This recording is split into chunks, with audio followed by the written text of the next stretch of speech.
안녕하세요. 여러분들하고 파이썬 프로그래밍 강의를 진행하고 있는 서두옥이라고 합니다. 자, 이번 시간에는 저희가 이제 제기 함수의 개념을 좀 살펴볼 텐데, 자, 저희가 이제 이전 시간에 이제 함수에 대한 기본적인 개념을 좀 살펴봤습니다. 그래서 이제 이전에는 이제 파이썬 쪽에서 여러분들 어떤 프로그램을 작성을 하려고 할 때, 파이썬 쪽에서 이제 기본적으로 제공해주는 빌트인 되어 있는 내장 함수를 갖다 이용해 가지고 프로그램을 작성을 했는데, 자, 그런 함수들을 직접 작성을 어떻게 해야 되는지, 파이썬 쪽에서 이제 디프라는 키워드라든지 이런 기본적인 문법을 통해서 여러분들이 프로그램 작업을 할 때 직접적으로 사용자 정의형 함수를 만들 수가 있었습니다. 자, 근데 이런 함수들이 기본적으로 호출되는 과정 같은 경우는 시스템 내부적으로 스택 구조에 대한 기본적인 동작 과정을 거치는 것을 볼 수가 있는데, 자, 우리가 이제 이 제기 함수라는 개념을 통해서 우리가 지금까지 사용했던 함수들이 호출 동작 과정이 어떻게 동작하는지 내부 동작 과정을 좀 살펴보고요. 그리고 이제 여러 가지 이제 문제들을 갖다 해결하기 위해서 우리가 이제 반복문으로 이제 해결할 수 있는 것들을 제기 함수를 통해서 제기적 용법으로 해결할 수 있는 방법들도 우리가 접근해 보도록 하겠습니다. 그래서 이제 이런 제기적 용법으로 해결했을 때 여러 가지 이제 대표적으로 이제 팩토리얼 계산이라든지 이런 것들은 반복적인 용법과 제기적 용법을 했을 때 가장 좋은 예를 갖다 볼 수가 있겠고요. 근데 이제 이 피보나치 수열 같은 경우는 제기적 용법을 했을 때 약간 이제 독이 되는 이제 그와 같은 하나의 예라고 이제 볼 수가 있는데, 이 피보나치 수열을 다양한 방법을 통해서 접근하면서 똑같은 문제를 풀면서 A라는 경우수와 B라는 경우수, C라는 경우수, 다양한 방법의 문제 해결 방법, 즉 알고리즘을 통해 가지고 어떤 방법이 더 나은지 그와 같은 예를 갖다가 살펴볼 수 있도록 그렇게 하도록 하겠습니다.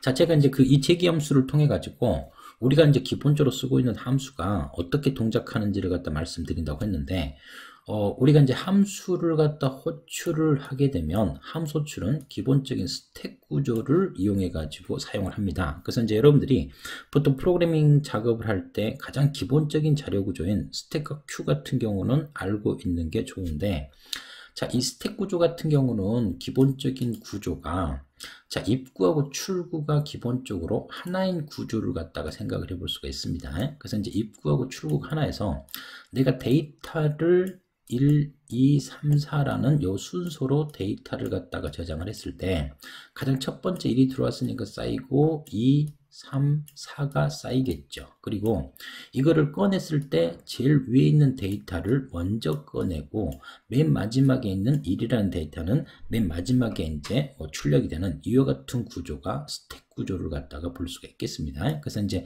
이런 스택 구조 같은 경우는 보통 리포 구조라고 이제 보통 이야기를 합니다. 자, last input, first output이라고 해서 가장 마지막에 입력된 데이터가 가장 먼저 출력이 되는 이와 같은 스택 구조인데, 함수 호출 같은 경우는 이와 같은 스택 구조를 이용을 합니다. 그래서 이제 A라는 함수가 있고요. 이 A라는 함수에서 함수 호출을 통해 가지고 B라는 함수를 도출하게 되면 이때 A라는 함수에 대한 기본적인 스택량이 생성됐고, A라는 함수가 B라는 함수가 호출하게 되면 B라는 함수가 쓸 수 있는 메모리 공간인 B라는 함수의 스택 영역이 생성되는 그와 같은 구조를 갖다 볼 수가 있습니다. 또 B라는 함수에서 또 C라는 함수를 도출했어요. 그러면 이 함수에서 쓸 수 있는 메모리 공간의 스택 영역이 확보가 되는 형태들인데, 자, 여기서 봤던 것처럼 1, 2, 3, 4라는 데이터가 들어갔을 때 가장 마지막에 입력된 데이터 4가 출력이 돼야 그 다음에 3을 뽑아낼 수도 있고 2를 뽑아낼 수도 있고 2를 뽑아낼 수도 있던 것처럼 맨 마지막에 호출된 요 C라는 함수가 정해준 동작을 끝나고요. 이 C라는 함수가 끝나면 이 C라는 함수 같은 경우는 자기를 호출했던 함수에 호출된 위치로 복귀하게 됩니다. 그러면서 요 C가 확보한 요 스택 영역의 메모리 공간은 반납을 하게 되고요. 또 B라는 함수가 확보된 메모리 공간, 요 공간을 일이 끝나게 되면 반납을 하고 자기가 호출했던 함수에 호출된 위치로 돌아가는 이와 같은 구조. 함수 호출은 기본적으로 쌓이게 되고요. 자, 함수 종료는 역순으로 맨 마지막에 호출된 함수가 끝나고 복귀하고 가장 첫 번째 호출된 함수가 종료를 해야 프로그램이 끝나는 이와 같은 구조로 함수 호출은 동작을 한다라고 볼 수가 있겠습니다. 자, 이와 별도로 자, 참고적으로 Q 구조라는 것도 우리가 생각을 할 수가 있는데, 여러분들이 기본적으로 이제 파이썬 쪽에서 input이라든지 print라는 내장 함수를 사용해 가지고 표준 입출력, 즉 콘솔 입출력 동작 과정을 수행을 했는데요. 자, Q 구조 같은 경우는 데이터를 입력하는 부분과 출력하는 부분이 따로따로 존재를 합니다. 그래서 제가 1, 2, 3, 4를 갖다 이렇게 입력을 하게 되면 그 데이터가 들어온 순서대로 이렇게 쌓이는 거고요. 그리고 가장 첫 번째 데이터를 갖다 꺼내고 가장 먼저 입력된 데이터가 가장 먼저 출력되는 Q 구조 같은 경우는 리포 구조가 아니고 자, P4 구조라고 보통 이야기를 합니다. First input, first output. 그래서 우리가 이제 은행에서 번호표를 뽑는다든지 우리가 버스라든지 대중교통을 갖다 이용해서 줄을 쓰는 이제 그와 같은 구조가 Q 구조를 갖다가 생각을 해볼 수가 있겠습니다. 자, 그래서 여러분들이 이제 프로그래밍 작업을 할 때 내부적으로요, 이와 같은 스택과 큐 구조를 다양하게 이용을 해서 여러분들이 쓸 수 있도록 내부적으로 이제 구현된 걸 볼 수가 있겠습니다. 그래서 함수 호출은 어떤 동작 과정을 거친다, 스택 동작 과정을 거쳐서 리포 구조에 대한 기본적인 동작 과정을 거친다라는 걸 갖다가 기억하시기 바라겠습니다. 자, 그러면 방금 봤었던 것처럼 A라는 함수가 호출되고 B라는 함수가 호출되고 C라는 함수가 호출되는 이와 같은 구조인데, 제기 함수라는 것은 함수를 갖다 구현할 때요, 함수 내부에서 자기가 자기 자신을 호출하는 그와 같은 구조로 되어 있는 게 제기 함수에 대한 그 기본적인 내용들을 갖다 볼 수가 있겠습니다. 그래서 이런 제기 함수를 갖다 이용하게 되면요, 우리가 이제 코드를 갖다 만들 때 훨씬 간결하게 작성할 수가 있는데, 대신 코드 자체 같은 경우는 이해하기가 좀 어렵다는 이제 그와 같은 단점들이 좀 있고요. 그리고 또 이제 제기 함수가 이제 호출하고 하면서 메모리 공간, 그 호출될 때마다 메모리 공간을 더 요구하기 때문에 더 많은 메모리 공간을 요구하는 이제 그와 같은 단점들도 생각을 해볼 수가 있겠습니다. 자, 그리고 이런 제기 함수를 갖다 할 때 여러분들이 꼭 주의해야 될 것 같은 경우는 탈출 조건, 제기 함수를 어디까지 언제까지 호출할 건지 탈출 조건을 정확히 잡아내셔야 된다는 것을 잊지 마시기 바라겠습니다. 예를 들어서 우리가 이제 반복문을 통해 가지고 프로그램 작업을 할 때 반복문의 조건을 잘못 작성하게 되면 무한 루프에 빠지게 되는 그와 같은 경우 수를 갖다 볼 수 있었던 것처럼, 제기 함수에서 탈출 조건을 정확히 주지 않으면 이 제기 함수가 자기를 계속 무한정 호출하다가 기본적으로 OS 쪽에서 더 이상 메모리 공간을 침범하지 못하도록 이제 얘가 이제 스택 오버플로우가 이제 기본적으로 발생되는 형태들입니다. 그때는 이제 강제 종료가 되겠죠. 그래서 자기 자신을 호출하는 함수, 자기 자신을 호출하는 부분이 함수 정의 부분에 있고요. 탈출 조건을 정확히 만들어 주셔야 된다라는 걸 갖다가 말씀드릴 수가 있겠습니다. 자, 그러면 자, 간단한 샘플 예제를 해가지고 한번 살펴보겠는데, 자, 이 예제 같은 경우는 지금 실행 결과 값을 보시게 되면 소문자 레벨 1, 2, 3, 4가 있고요. 대문자 레벨 4, 3, 2, 1이 출력된 걸 갖다가 우리가 좀 볼 수가 있겠습니다. 그러면 자, 여기 이제 이 output이라는 함수가 정의되어 있는 내용을 보게 되면 print라는 함수 같은 경우는 소문자 레벨과 대문자 레벨을 찍는 두 개의 프린트라는 내장 함수만 사용을 했어요. 근데 이 넘값을 출력하는 걸 보면 분명히 프린트라는 함수는 하나인데 4번 출력이 됐고, 그리고 또 대문자 레벨을 갖다 출력하는 것도 4번 출력이 된 걸 갖다 볼 수가 있겠습니다. 이 함수 내부 구조를 갖다 보게 되면 자, 이 output이라는 함수가 정의되는 부분 안에서 자, 자기가 자기 자신을 호출하는 이와 같은 구조로 되어 있는 형태가 제기 함수고요. 자, 이 output이라는 함수는 어쩔 때 호출이 되냐? 자, 주어진 넘값하고 비교해 가지고요, 이 num이라는 값이 4보다 작을 때만 이제 output 함수가 기본적으로 호출되는 그와 같은 동작 과정을 생각을 해볼 수가 있겠습니다. 자, 그러면 요 함수가 기본적으로 어떻게 해서 소문자 레벨이 4번 나오고요, 대문자 레벨이 4번 출력되는지를 갖다가 우리가 좀 살펴볼 수 있도록 그렇게 하도록 하겠습니다. 자, 그래서 요거를 그 메모장으로 해가지고 이 소스 코드가 동작하는 과정을 갖다가 좀 살펴보게 되면, 자, 우리가 이제 요 함수 같은 경우 제일 처음에, 자, 프로그램이 기본적으로 시작이 되게 되면요. 자, 아웃풋 메인 모듈 쪽에서 기본적으로 요 아웃풋 함수가 기본적으로 이렇게 호출이 됩니다. 그러면 이 제일 처음에 이제 프로그램이 시작되고 이 아웃풋 함수가 호출이 되게 되면 이 위에 기본적으로 요 아웃풋이란 함수에 대한 스택 영역이 생성이 됩니다. 그래서 이제 이 아웃풋 함수가 쓸 수 있는 메모리 공간에 대한 첫 번째 스택 영역이 생성되고요.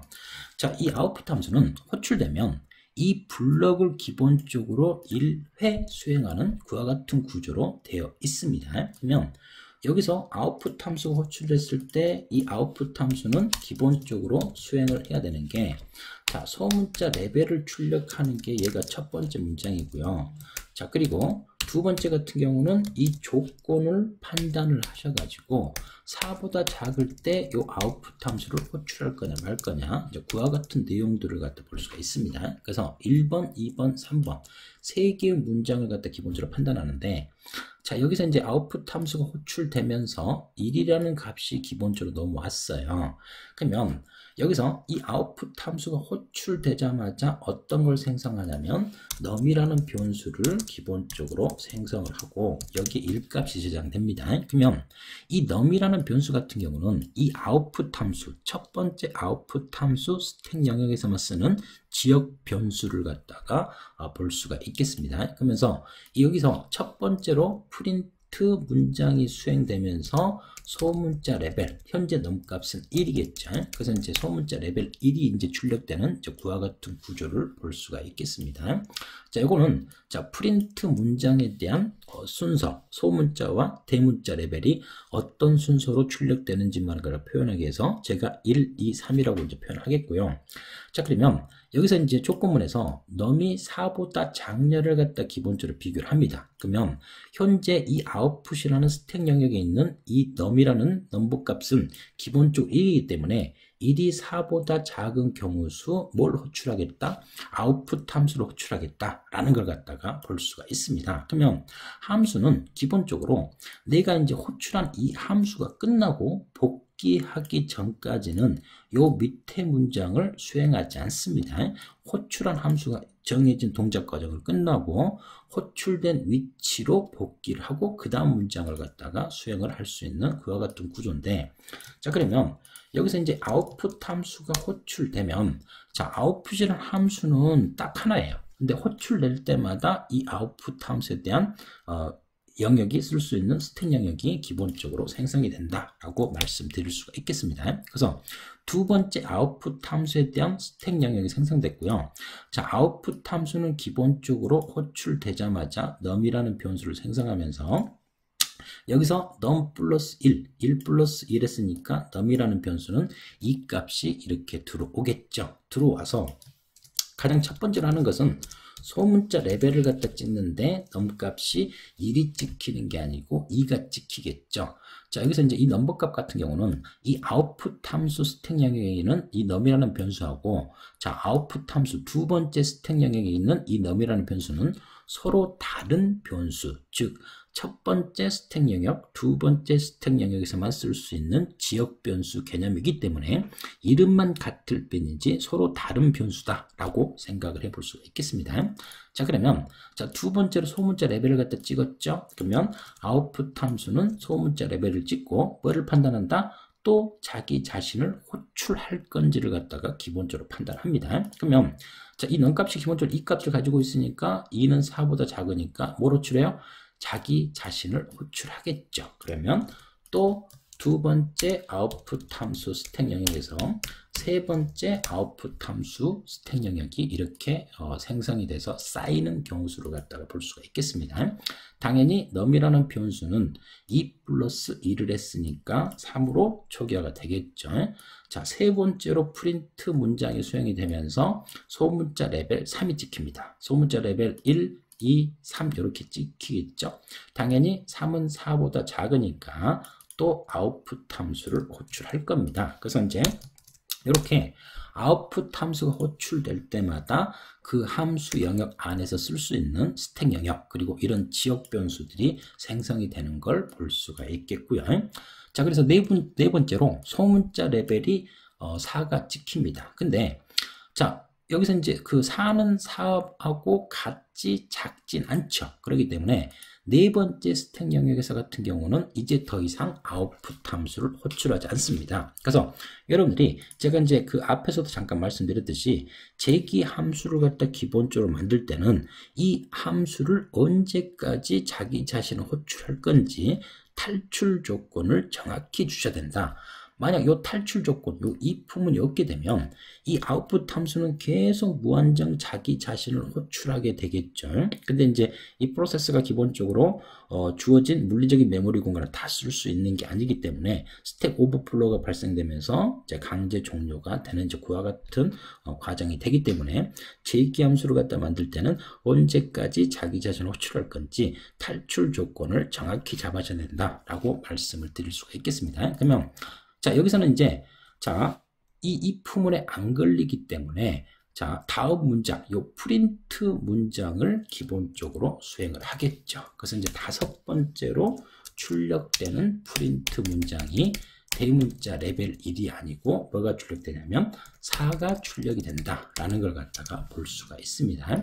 자, 여기서 이제 이 넘값이 4기 때문에 소문자 레벨 4를 갖다 출력을 하고 대문자 레벨 4를 갖다 출력해주는 이와 같은 구조를 갖다가 생각을 해볼 수가 있습니다. 그러면 이제 그 소문자 레벨도 찍었고 대문자 레벨도 찍었기 때문에 이 아웃풋 함수가 정해진 동작을 다 끝냈죠. 그러면 이 아웃풋 함수는 종료되고요. 자기를 호출했던 영역에 호출된 위치로 복귀하는 이와 같은 과정을 갖다 생각을 해볼 수가 있습니다. 그래서 이제 이 호출된 함수가 끝나고 복귀를 했으니까 이제 여기서 또 자, 대문자 레벨이 지금 6번째로 해가지고 얘가 출력이 자, 네 번째, 여섯 번째로 얘가 출력이 되겠죠. 그래서 소문자 레벨 얼마? 3이 출력이 되는 형태를 갖다 볼 수가 있습니다. 자, 그리고 얘도 이제 기본적으로 끝났으니까 요것도 그 메모리 공간을 반납을 하고 자기를 호출했던 영역에 호출된 위치로 복귀하면서 대문자 레벨 2가 7번째로 출력이 되겠죠. 얘도 이제 끝나고 반납하고 메모리 공간을 복귀하면 여기서 8번째로 대문자 레벨 4가 기본적으로 자 1이 출력이 되는 형태를 갖다 볼 수가 있습니다. 그래서 자, 요 아웃풋 함수도 자, 여기서 이 아웃풋 함수 같은 경우 마지막 스택 영역에 얘도 메모리 공간을 반납을 하고요. 그 복귀하고 이렇게 되면 프로그램이 이렇게 끝나겠죠. 그래서 우리가 이제 기본적으로 봤었던 것처럼 자, 지금 보시는 것처럼 자, 소문자 레벨 1, 2, 3, 4가 찍히고요. 대문자 4, 3, 2, 1이 찍히는 것 같은 경우는 이와 같은 함수 호출 과정이 제기함수가 쌓이고 하면서 맨 마지막에 호출된 함수가 1이 끝나고 역순으로 복귀하는 이와 같은 구조로 진행이 된다라는 걸 갖다 볼 수가 있겠습니다. 그래서 여러분들이 이렇게 소문자 레벨과 대문자 레벨을 갖다 찍는 이와 같은 구조만 기본적으로 이해를 하시더라도 제기 함수에 대한 기본적인 문법, 내용들은 다 정리가 될 수가 있다라고 말씀을 드릴 수가 있겠습니다. 자, 그러면 이와 같은 제기 함수를 통해서요, 여러 가지 이제 문제들을 갖다 해결할 수 있는 것들이 제기적 용법을 우리가 생각을 해볼 수가 있겠습니다. 그래서 우리가 이제 알고리즘, 이제 고학년 때 자료구조 알고리즘이라든지 이런 내용들을 갖다 들어가게 되면 이런 제기함수, 즉 제기적 용법으로 아주 복잡한 문제들을 갖다가 다양하게 해결하는 것들을 접근을 할 수가 있는데 보통 저학년 때 같은 경우는 여러분들이 그 팩토리얼 구한다든지 피보나치 수를 갖다 구하는 정도만 접근하시면 되는 것들이고요. 이와 같은 내용들은 고학년 때 자료구조 및 알고리즘 때 더 깊이 이 제기 함수, 즉 제기적 용법을 통해서 더 큰 문제들을 갖다 해결하는 방법들을 갖다 생각해 볼 수 있는데 이 제기적 용법 같은 경우는 어떤 큰 문제를 갖다 해결할 때요, 작은 문제에서 깃들어 있는 걸 갖다가 닮고 뽑아내서 더 큰 문제를 갖다 해결하는 이와 같은 방법들인데, 근데 이제 이 제기함수를 갖다가요, 잘 쓰면 똑같은 문제 해결 방법이라고 하더라도 A 경우수라든지 B 경우수라든지 C 경우수 적용을 했을 때 똑같은 결과가 나오는 건 아닙니다. 그렇기 때문에 이 제기적 용법도 주어진 문제에 따라서 잘 사용을 하게 되면 보약이지만 잘못 쓰게 되면 독이 되는 그와 같은 경우수가 발생되기 때문에, 그래서 이제 제기적 용법을 해결했을 때 가장 대표적으로 좋은 예 같은 경우는 팩토리얼이라든지 퀵이라든지 병합정렬 알고리즘을 직접 구현한다든지 뭐 그래프에서 뭐 깊이성 탐색이라든지 이런 게 이제 가장 대표적인 형태들이고요. 그래서 이제 우리는 저학년 때 팩토리얼을 구하기 정도만 좀 그 간단한 예로 접근하겠다라고 이제 보시면 될 것 같습니다. 근데 요 피보나치 수 같은 경우는요, 제기적 용법, 즉 제기함수로 구현했을 때 심각한 중복 호출 문제가 발생되는 아주 안 좋은 예를 갖다 볼 수가 있겠습니다. 그래서 이제 이따 이 피보나치 수를 제기적 용법을 해결하고 그거를 더 발전된 알고리즘 기법인 동적 프로그램 기법으로 해가지고 좀 더 효율적인, 성능적으로 속도도 빠르면서 메모리 공간도 적게 먹는 그와 같은 방법으로 해결하는 것을 우리가 생각을 해볼 수가 있겠습니다. 자, 그러면 요 제기함수로 해가지고 해결했을 때 가장 대표적으로 좋은 예가 팩토리얼이라는 요 기본적인 개념을 갖다가 적용할 수 있는데, 자, 반복적인 용법 같은 경우는 우리가 이제 5팩토리얼이다 그러면 5 곱하기 4팩토리얼 이렇게 이제 생각할 수가 있겠죠. 그래서 이제 제기적 용법으로는 우리가 이제 n 팩토리얼 값을 구할 때 n-2팩토리얼 해가지고 얘를 갖다 제기적 용법을 해결할 수 있는데, 요거는 반복적인 용법으로도 충분히 해결을 할 수가 있다라고 이제 생각을 할 수가 있겠습니다. 그래서 이제 똑같은 문제를 반복적인 용법을 통해서 해결할 수 있고 제기적 용법을 해결할 수 있는데, 이 팩토리얼 경우에는 첫 번째 반복적이든 제기적 용법이든 기본적으로 자 n에 비례하는 그와 같은 시간 복잡도를 가지고 이제 이야기할 수 있습니다. 요거는 이제 뭐 세타 n이라고 해서 여러 가지 이제 알고리즘 쪽에서 여러 가지 그 시간적 n 값이 커졌을 때 이제 어떻게 비례하냐, 이제 그와 같은 것들을 이제 보통 표현하는 방법들이거든요. 요거는 그냥 참고만 하시면 될 것 같고, 자, 그래서 이거를 이제 그 파이썬 쪽에서 이 팩토리얼을 방금 봤었던 내용을 프로그램상으로 구현하게 되면 사용자한테 임의의 정수 값을 입력을 받아서요, 5팩토리얼 값을 이렇게 출력을 했습니다. 그러면 자, 기본적으로 이제 이걸 입력하면 요거는 이제 그 리턴 1을 갖다 하는 거고요. 요거는 제기 함수의 탈출 조건이겠죠. 이 팩토리라는 요 함수를 갖다 보게 되면 제기적 용법을 했을 때 자기를 호출하는 부분이 있죠. 넌 값이 5다 그러면 5 곱하기 4 팩토리얼 값으로 해가지고 계산을 하는데, 그러면 이 팩토리얼 함수가 호출되면서 쌓이겠죠. 그래서 이 탈출 조건, 넘 값이 얼마일 때까지 0일 때까지 제기함수를 갖다 호출하고, 그 다음에 0일 때 리턴 1을 통해서 자기를 호출했던 함수의 호출된 위치로 복귀하는 이와 같은 구조를 생각을 해볼 수가 있겠습니다. 자, 방금 이제 제기적 용법으로 이제 팩토리를 계산하는 거가 됐는데, 이런 것들은 반복문을 통해 가지고도 충분히 해결을 할 수가 있어요. 그래서 이제 뭐 1부터 시작해서 넘값까지 계속해서 이제 곱한 값으로 이제 그 계산하게 되면 n 팩토리얼 값을 갖다가 뭐 생각을 할 수가 있습니다.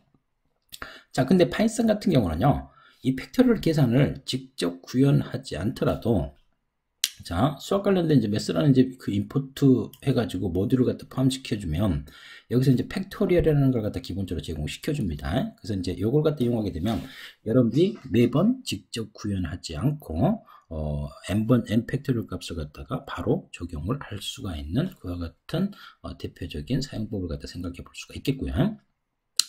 자, 근데 자, 지금 여러분들이 여기서 이제 제기적 용법과 반복적인 용법을 갖다 이야기를 하면서 자, 1부터 n까지 합을 갖다 구하는 거를 다른 예를 갖다 한번 생각을 해볼까요?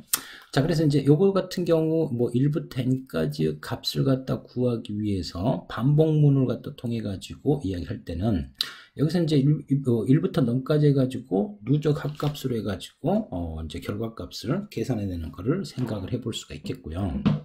자, 근데 이제 재기종용법을 했을 때는 이제 이 값이 뭐 넌 값이 2보다 작을 때는 뭐 이제 탈출 조건으로 이렇게 명시를 한 거고, 기존 넌 값에다가 뭐야 썬 값을 갖다가 뭐 이제 계속해서 누적값 값을 저장을 하는 이제 그와 같은 구조. 그래서 이제 1부터 n까지 합을 갖다 구하기 위해서 재기종 용법과 반복적인 용법을 갖다가 생각을 해볼 수가 있겠습니다. 요거는 이제 기본적으로 재기적 용법이든 반복적인 용법이든 기본적으로 이제 뭐 n에 비례하는 그와 같은 시간 복잡도를 가지고 있는데, 자, 요거를 이제 그 썸이라는 함수를 통해 가지고 하더라도 반복으로 한거나 똑같이 n에 비례하는 시간 복잡도를 생각을 해볼 수가 있습니다. 결론은 이제 이 썸이라는 함수라든지 이 함수 내부 동작 과정이 반복으로 이렇게 동작을 하기 때문에, 근데 이거를 좀 더 쉽게 하기 위해서요, 내가 이제 1부터 10까지를 갖다 좀 더한다고 해요. 그러면 이거를 역순으로 해가지고 10, 뭐 9,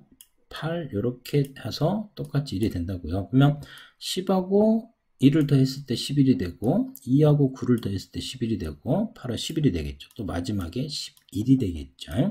그러니까 이 결과값을 기본적으로 뭐예요? 2로 나눠주게 되면 상수에 근접하는 더 빠른 속도를 갖다가 생각을 해볼 수가 있습니다. 자, 이와 같은 것들을 보통 이제 알고리즘 분석이라고 합니다. 그래서 이제 여러분들이 똑같은 문제를 기본적으로 해결하는데도 재기종 용법, 반복적인 용법, 그리고 상수에 근접하는 다양한 문제 해결법들이 나오죠. 그러면 똑같은 문제를 해결하는데 우리가 시간 복잡도라든지 공간 복잡도라든지 이런 걸 갖다 생각해 볼 수 있는데, 시간 복잡도라는 것은 똑같은 문제를 갖다 해결하는데 속도가 얼마나 빠르냐, 공간 복잡도는 어떻게 하면 메모리를 적게 먹게 할 거냐. 그래서 여러분들 프로그램 짤 때요, 시간을 빠르게 할 건지 메모리를 적게 먹게 할 건지 둘 다 취하면 좋겠는데요. 주어진 환경에 따라서 나는 메모리를 많이 잡아먹더라도 이제 시간을 빨리 한다든지, 아니면 메모리는 적게, 뭐 시간은 좀 느리더라도 메모리는 적게 먹게 한다든지, 아니면 둘 다 취하면 더 좋겠죠. 그래서 이제 그런 것들은 여러 가지 이제 고학년 때 여러 가지 알고리즘 분석을 통해 가지고 우리가 이제 접근을 할 수가 있을 기회가 있을 것이다 라고 이제 말씀을 드릴 수가 있겠습니다. 자, 이번에는 저희가 그 피보나치 수열을 통해 가지고 재기종 용법이 가지고 있는 가장 안 좋은 예, 중복 호출 문제를 갖다가 살펴보고요. 그거를 해결하기 위한 또 다른 방법들을 접근을 해볼 수 있도록 그렇게 하도록 하겠습니다. 자, 피보나치 수 같은 경우는 기본적으로 가장 첫 번째 숫자 같은 경우 두 번째 숫자는 항상 1이 되는 경우수를 갖다 볼 수가 있겠어요. 그리고 또 다음 n번째 숫자 값을 갖다 구하려고 할 때 바로 직전에 두 수 값을 갖다 더해서 그 다음 수를 갖다 계산하는데, 예를 들어서 가장 첫 번째 숫자하고 두 번째 숫자는 1이에요. 그러면 세 번째 숫자는 자, 요 바로 직전에 두 수를 더해서 2가 되겠죠. 자, 그 다음 수는 1하고 2를 더해서 3이 되고, 자, 그 다음 수 같은 경우는 3하고 2를 더해서 5가 되고, 자, 그리고 5하고 3을 더해서 8이 되는 이와 같은 피보나치 수를 갖다 생각할 수 있는데, 자, 이런 이제 이 피보나치 수를 갖다가 기본적으로 재기종 용법으로 해결을 갖다가 생각을 해보게 되면, 자, 여기서 자, 첫 번째, 두 번째 수일 때 같은 경우는 리턴 1입니다. 요거 같은 경우는 이제 파이썬 소스 코드가 아니고 알고리즘을 슈도 코드, 가짜 코드, 즉 가상 코드로 해가지고 표현한 예를 갖다 생각을 해볼 수가 있는데, 자, 요 피보나치 수 값을 갖다 생각을 했을 때요, 요 피보나치 수 값이 n-1번째, n-2번째 값으로 해서 n번째 피보나치 수 값을 구하는 그와 같은 내용을 갖다 볼 수가 있습니다. 그러면 요 피보나치 수를 갖다가 기본적으로 구현하는 소스 코드를 방금 살펴보면, 자, 요게 이제 그 사용자한테 임의의 값을 갖다가 입력을 받아서요, 몇 번째 피보나치 수값까지 전체를 딱 출력할 거냐, 그거를 갖다가 간단한 샘플 예제를 해가지고 구현을 시켜 봤습니다. 요거 같은 경우는 이제 한 줄에 5개씩만 출력하고 한 줄을 떨어뜨리기 위한 그와 같은 형태들이고요. 자, 요 피보라는 요 함수를 갖다 보게 되면 1하고 2일 때 리턴 1을 하면서 얘 같은 경우는 탈출 조건이 된다고 보시면 될 것 같습니다. 자, 그래서 여기 보시면 요 피보라는 요 함수 피보나치 함수 같은 경우는 n-1번째하고 n-2번째 함수를 갖다가 구하기 위해서 두 개를 호출하는 자기 자신 호출하는 부분이 두 군데 있는 걸 갖다 볼 수가 있습니다. 자, 요거를 기본적으로 한번 실행을 한번 시켜보면요. 자, 여러분들이 이제 요거를 이제 기본적으로 시행을 해서 내가 35번째의 결과값까지 출력을 하려고 할 때 보시면 맨 마지막에 기본적으로 점점 더 느려지는 걸 갖다 볼 수가 있습니다. 자, 다시 한번 해보면 자, 35번째까지 출력을 하는데 n값이 커졌을 때 이와 같이 점점 더 속도가 느려지는 형태들. 그래서 이제 요거 같은 경우는 비효율적으로 중복 호출 문제가 아주 심각하게 발생되는 걸 우리가 생각을 해볼 수가 있습니다. 자, 예를 들어서 그렇다면 이제 내가 35번째까지 값을 갖다가 구하기 위해서 요 피보라는 함수가 기본적으로 몇 번 출력되는지를 한번 우리가 카운팅을 한번 해볼 수 있도록 할게요. 자, 카운트 값을 0으로 주고요. 자, 그 다음에 여기서 이제 이 반복문이 끝나고 나서 자, 함수 호출의 수를 갖다가 제가 한번 출력을 해볼 수 있도록 그렇게 하도록 할게요. 자, 그러면 자, 여기서 이제 카운트 값으로 해가지고 요거는 이제 기본적으로 제가 이제 전역 변수로 좀 생각을 하고요. 자, 여기 카운트에서 함수가 한번 호출될 때마다 일씩 증가를 시키겠다. 자, 그리고 자, 요 카운트 같은 경우는 지역 변수가 아니고 전역 변수 카운트를 갖다 의미를 하니까요. 그러면 자, 여기서 이제 카운트라는 변수를 주고 35번째까지 해서 시각적으로는 이렇게 이제 느려지는데 그러면 이 피보라는 함수가 도대체 몇 번 호출되고 끝났냐를 갖다 했을 때 지금 숫자로 봤을 때도 엄청나게 우리가 순식간에 이 피보나치라는 함수가 엄청나게 이제 호출된 걸 갖다가 볼 수가 있습니다. 그래서 이제 이거는 파이썬 쪽에서 같은 경우 타임 모듈 쪽에서 타임이라는 메소드를 통해 가지고 시간을 이제 측정할 수도 있는데 요거는 이제 중복 호출 문제를 갖다 보기 위해서 여기 이제 이 전체적으로 카운트라는 전역 변수를 두고 이 폼은 돌면서 35번째까지 피보나치 수값을 갖다 구하기 위해서 요 피보라는 요 함수가 몇 번 호출됐는지 그래서 이제 이 피보나치 함수가 호출될 때마다 일씩 증가시켜 줘 봤어요. 그래서 이제 지금 수치로 보더라도 엄청난 중복 호출 문제가 발생되는 것을 우리가 눈으로 확인을 해 볼 수가 있다라고 말씀을 드릴 수가 있겠습니다. 자, 그래서 자, 여기서 이제 이 피보나치 수를 제기적 용법을 했을 때 보통 이 n승의 이제 비례는 그와 같은 시간 복잡들을 갖다 보는데 앞에서 저희가 자, b고 1에 비례하는 거, n에 비례하는 거, 그리고 이제 n 제곱이라든지 이 n승. 그래서 이제 이 n 값이 커졌을 때, 이 n 값이 작을 때는 시간 복잡도가 별 차이가 없거든요. 근데 n 값이 커졌을 때 급격하게 속도가 확 줄어드는 걸 갖다 볼 수가 있습니다. 그래서 이제 방금 실행도 시켜봤지만 맨 마지막 줄 같은 경우는 우리가 함수 호출 횟수를 갖다 전역 변수로 직접 카운팅하지 않더라도 급격하게 시간이 떨어지는 걸 갖다가 우리가 확인을 해볼 수가 있었습니다. 자, 그와 같은 내용들이고요. 그래서 이제 이 피보나치 수열을 제기 함수, 즉 제기적 용법으로 호출하게 되면 방금 우리가 함수 호출을 전역 변수로 했던 것처럼 중복 호출 문제가 아주 심각하게 발생되는 것을 우리가 볼 수가 있습니다. 그래서 이거 보면 자, 내가 7번째 피보나치 수값을 갖다 구하려고 생각을 해봐요. 그러면 얘 같은 경우는 n-1번째, n-2번째 요 피보나치 함수를 호출해 가지고 7번째 피보나치 수를 갖다 구하겠죠. 그러면 이제 이 6 같은 경우는 또 뭐예요? 자기 자신을 기준으로 n-1, n-2번째 피보나치를 갖다 호출하는 형태들이고요. 그래서 이제 지금 눈으로 보더라도 7번째 피보나치 수를 갖다 구하기 위해서 거의 30번의 요 함수가 호출되는 걸 갖다가 간략하게 일일이 다 세보진 않았지만 그거 같은 것도 볼 수가 있겠고요. 그래서 함수 호출이 엄청나게 많이 발생되죠. 또 자, 두 번째 피보나치, 첫 번째 피보나치 수는 1이라는 걸 알고 있고요. 자, 두 번째 피보나치 수 같은 경우도 1이라는 걸 알고 있어요. 근데 여기서 이제 두 번째 피보나치 함수 호출을 호출하기 위해서 한 번, 두 번, 세 번, 네 번, 다섯, 여섯, 일곱, 8번 총 8번 호출된 것 같다 볼 수 있습니다.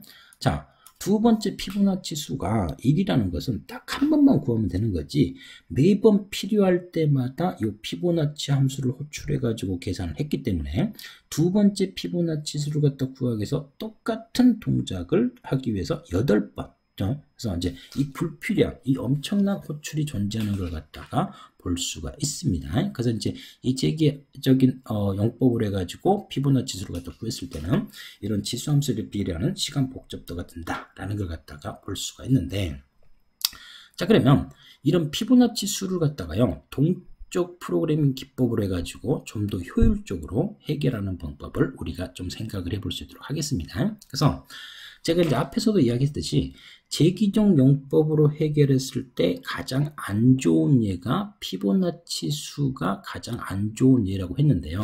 그거를 이제 알고리즘 기법 쪽에서요. 동적 프로그래밍을 기본적으로 적용을 하는데, 자, 이 동적 프로그래밍 기법을 통해 가지고 해결하게 되면 요 피보나치 수를 갖다가 좀 더 효율적으로 해결하는 하나의 해결책이다라고 이제 말씀드릴 수가 있겠습니다. 그러면 이런 동적 프로그래밍을 기본적으로 보통 적용하려면, 자, 1차적으로 재기종용법으로 해서 중복 호출 문제가 아주 심각하게 비효율적으로 발생되는 문제에 대해서, 즉 재기함수, 재기종 용법으로 해결하려고 했을 때 심각한 중복 호출이 발생되는 문제에 대해서 이 동적 프로그래밍을 기본적으로 적용할 수 있겠고요. 그와 같은 문제들 중에서도 최적 부분 구조라고 해서요. 그 큰 문제를 갖다 해결하기 위해서 작은 문제 해답이 포함되어 있는 이제 그와 같은 구조에다가 적용을 시킬 수가 있습니다. 그래서 이와 같은 두 가지 성질을 기본적으로 만족했을 때 이 중복 호출 문제에 대한 비효율적인 것 갖다가 재결하기 위해서 동적 프로그래밍을 적용할 수 있습니다. 그러면 자, 우리가 이 그 피보나치 수를 갖다 해결하기 위해서요 두 가지 해결 방법을 좀 생각을 해볼 수 있겠습니다. 첫 번째는, 자, 우리가 아까 이제 그 첫 번째하고 두 번째 피보나치 수가 이제 1이라는 것은 알고 있어요. 그러면 내가 이제 이 n번째 피보나치 수를 갖다 구하기 위해서 n개의 데이터를 갖다 저장할 수 있는 메모리 공간을 미리 확보한다든지 그런 개념으로 생각을 해볼 수가 있겠습니다.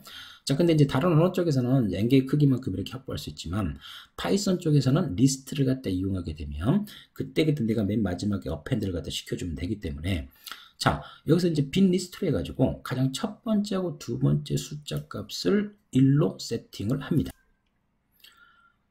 자, 그러면 아까 재기종 용법을 했을 때는 첫 번째하고 두 번째 피보나치 수가 1이라는 걸 갖다 구하기 위해서 당장 7번째 피보나치 수하기 위해서 두 번째 피보나치 8번 호출하는 걸 갖다 볼 수가 있겠었죠. 근데 얘 같은 경우는 첫 번째하고 두 번째 수가 1이라는 걸 알고 있기 때문에 이 리스트에다가 우리가 뭐예요? 첫 번째, 두 번째 1값을 저장을 하고요.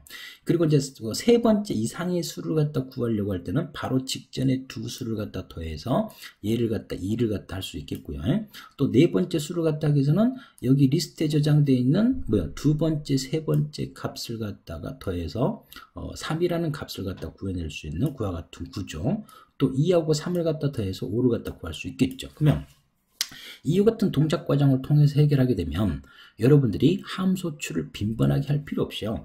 즉 반복적인 용법을 통해서 피보나치 수를 갖다가 딱 한 번만 호출해 가지고 n번째 피보나치 수를 갖다 구할 수 있는 좀 더 효율적인 방법으로 생각을 해볼 수가 있겠습니다.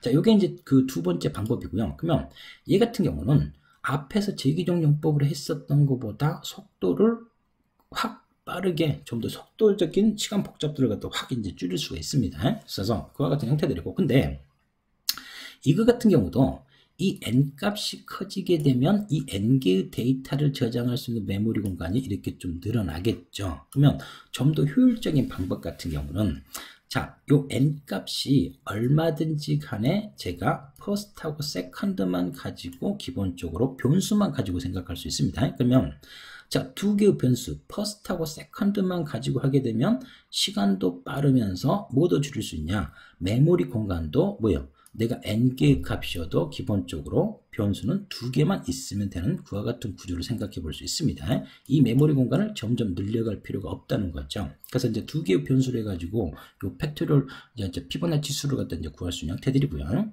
근데 이제 그 C나 C++ 쪽에서는 result라는 변수를 하나 더 임시 변수를 갖다 쓸 수가 있겠지만 파이썬 쪽에서는 first하고 second 2개만 가지고도 충분히 해결을 할 수가 있습니다.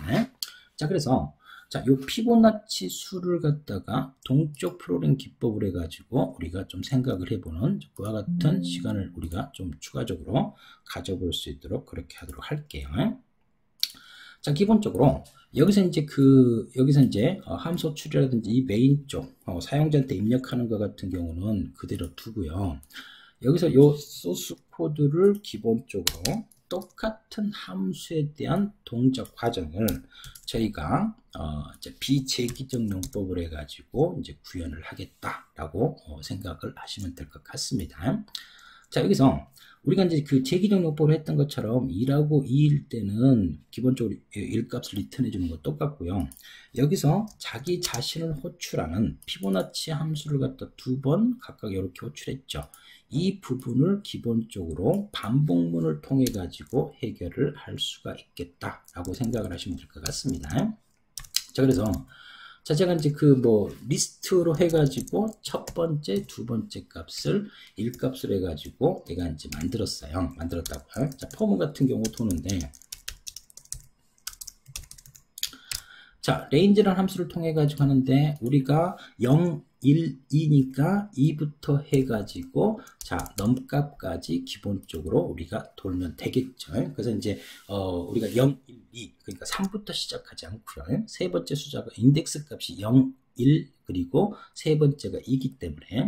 자, 그러면, 요 A 리스트로 해가지고, 요 A 리스트에다가 내가 append라는 메소드를 통해 가지고, 여기다가, 리스트에, 자, 여기서,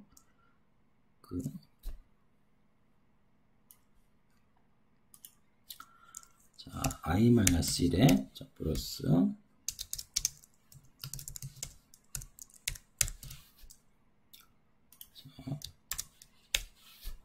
자, 첫 번째, 두 번째 수 같은 경우는 1이라는 걸 알았고요. 그러면 제가 이제 n번째 수 값을 갖다 하려고 해서, 그러면 여기서 이제 바로 직전에, 그러니까 i 값 0 해가지고 인덱스 0, 1, 2에 있는 요 두 개의 숫자를 갖다 더하면 append를 통해서 여기에 이 값이 이렇게 추가가 되겠죠. 그래서 이와 같은 구조를 갖다 생각을 해볼 수가 있겠고요. 그리고 마지막에 여러분들이 이 A리스트 쪽에서 같은 경우는 우리가 파이썬 쪽에서는 맨 마지막 원소의 인덱스 값은 -1이라는 걸 갖다 생각할 수 있어요. 그래서 여기서 이제 여러분들이 이 A리스트에다가 첫 번째, 두 번째를 갖다가 1로 이렇게 하고 append를 통해서 이 넘값만큼 해가지고 2 더하고 3 더하고 5 더하고 8 이런 식으로. 그러면 여기서 A리스트 쪽에서 맨 마지막에 원소 요 8 값을 갖다 하면서 여섯 번째 피보나치 수 값을 갖다가 던져줄 수 있는 그와 같은 구조로 해서 좀 더 효율적으로 우리가 해결할 수 있겠다라고 말씀드릴 수가 있겠습니다. 자, 그래서 35번째까지 피보나치 수를 갖다 구하는데 우리가 눈으로 보더라도 바로 완성되는 이와 같은 것들, 또 함수 호출 같은 경우 35번째 피보나치 수까지 구하기 위해서 각각 한 번씩만 함수 호출을 했기 때문에 총 35번만 함수가 호출된 걸 갖다가 우리가 생각을 해볼 수가 있습니다. 그래서 이와 같은 이제 피보나치 수 같은 경우는 재기적 용법으로 해결하는 것보다 이렇게 이제 반복적인 용법을 통해 가지고 해결하는 게 좀 더 효율적인 방법이다라고 말씀을 드릴 수가 있겠습니다.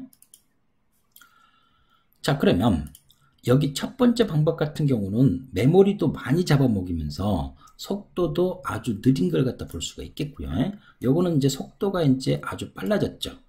반복적인 용법을 통해서. 근데 이제 여기서 이 넘값이 커지게 되면 append 하기 때문에 계속해서 메모리 공간은 더 늘어나겠죠. 그러면 이 똑같은 해결 방법을 저희가 자, 퍼스트하고 세컨드라는 두 개의 변수만 가지고 한번 좀 생각을 해볼 수 있도록 그렇게 하도록 하겠습니다. 그래서 리스트를 갖다 기본적으로 쓰지 않고요. 리스트를 갖다 쓰지 않고 이번에는 자, 여기서 이제 리스트를 갖다 쓰지 않고 가장 첫 번째 숫자만 기억하는 first라는 변수를 갖다 생각할 수가 있겠고요. 자, 그 다음에 자, second라는 두 개의 변수, 첫 번째하고 두 번째. 그러니까 가장 첫 번째하고 두 번째는 1이죠. 그러니까 first는 항상 내가 계산하려고 하는 n번째 수의 가장 첫 번째 n-2번째 숫자겠죠. second 같은 경우는 n-1번째. 그래서 이제 요 값을 갖다 기본적으로 생각할 수가 있겠고요. 요거는 이제 그 반복 횟수만 기본적으로 맞으면 되기 때문에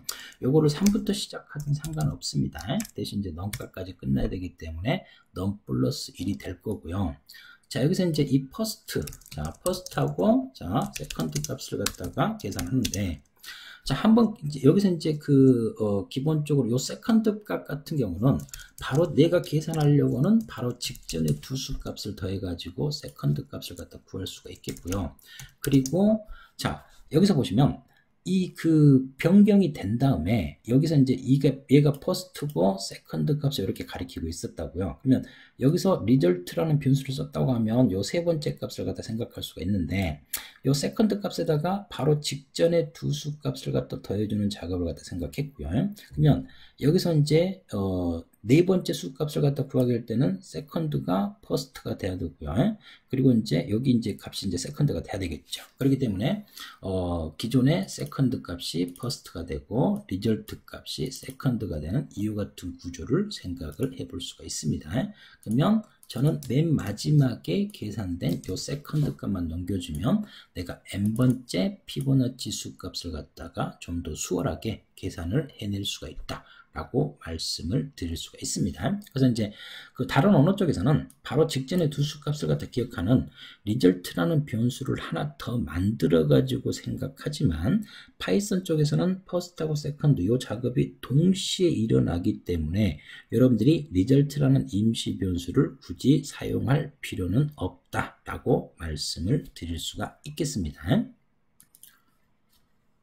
자, 저희가 재기종 용법을 했을 때 가장 안 좋은 요 피보나치 수열을 재기종 용법 그리고 동적 프로그래밍 기법이라고 해서 세 가지 방법으로 해결을 한번 해봤습니다. 자, 그래서 저희가 이제 이번 시간에 이제 이 재기 함수라는 개념을 갖다 다뤘는데 이 재기 함수에 대한 동작 과정을 통해서 우리가 이제 일반적으로 쓰고 있는 함수가 어떤 호출 과정, 즉 스택 구조에 대한 동작 과정을 통해서 함수가 동작한다는 것을 내부 동작 과정을 좀 살펴봤고요.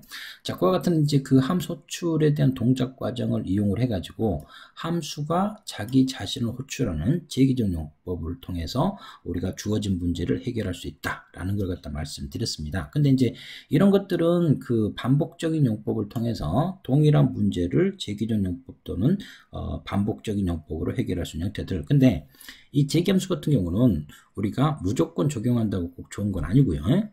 주어진 문제에 따라서 독이 될 수 있고 약이 될 수 있기 때문에 적절히 판단을 해가지고 적용을 시켜야 된다라고 말씀을 드렸습니다. 그래서 이 피보나치 수열을 통해 가지고 재기함수를 갖다 적용했을 때 가장 안 좋은 예, 그래서 이제 중복 호출 문제가 아주 심각하게 발생되는 걸 갖다가 좀 더 효율적으로 해결하기 위해서 동적 프로그래밍 기법까지도 기본적으로 소개하는 식으로 제가 강의를 진행을 했습니다. 자, 그러면 이번 강의는 여기서 마무리를 하도록 하겠습니다. 자, 수고하셨습니다.